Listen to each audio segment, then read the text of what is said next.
Hello, my name is Miss Lindsay, and I'm going to help you learn how to use an array to solve multiplication problems. Let's start by looking at our objective for this lesson. Say it with me. By the end of the lesson today, I will be able to use an array to solve a multiplication problem. Today we're going to start by looking at this problem, 6 times 7.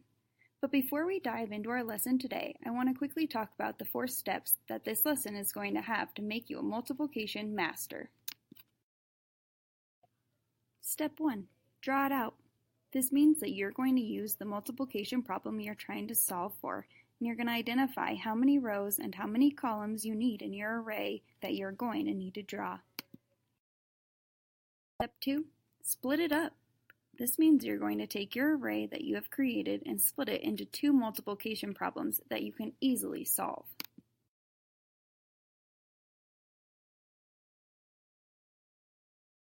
Step 3. Solve it out.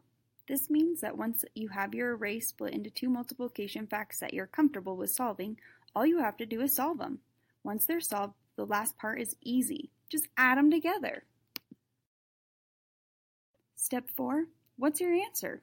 This is the part where you get to finish out all of these steps and put them together into your final answer. You did it!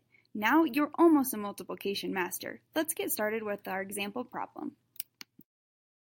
Remember that this is the problem that we're going to be working on, 6 times 7. If you follow the steps that I just told you, we can find the correct answer. Step 1, draw it out. Okay, so this means all I have to do is make an array. I know I'm going to have 6 rows. Okay. So now I have my 6 rows with my green dots, and now I need to have 7 in each row, and I'm going to show that with red dots. Now I have 6 rows with my green dots, and I have 7 in each row with my red dots. Now all that's left is to fill in the rest.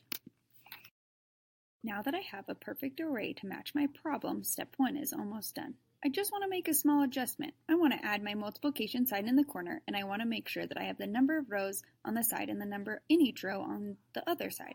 That way, I don't miss a step. Step 2, split it up.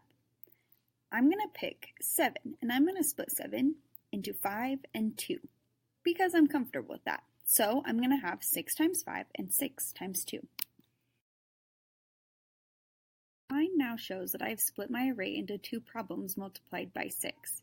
To make things even easier, I'm going to write under each part of my array my 2 multiplication problems so I don't forget. Now let's break this down into step 3. I'm just going to ignore the other side of my array for just a minute. Let's solve 6 times 5. I know 6 times 5 is equal to 30.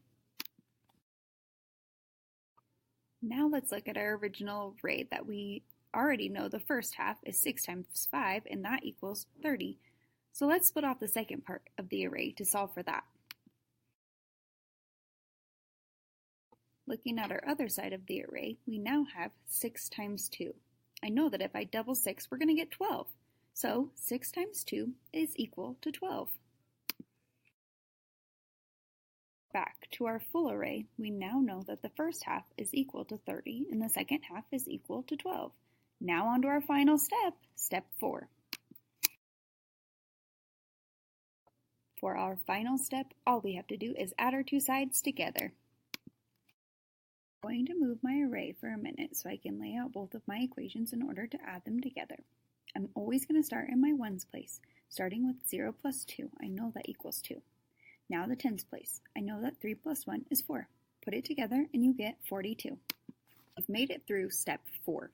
Our answer to our original problem is 42. Nice work. Use all 4 of these steps in your work when you're stuck solving a multiplication problem.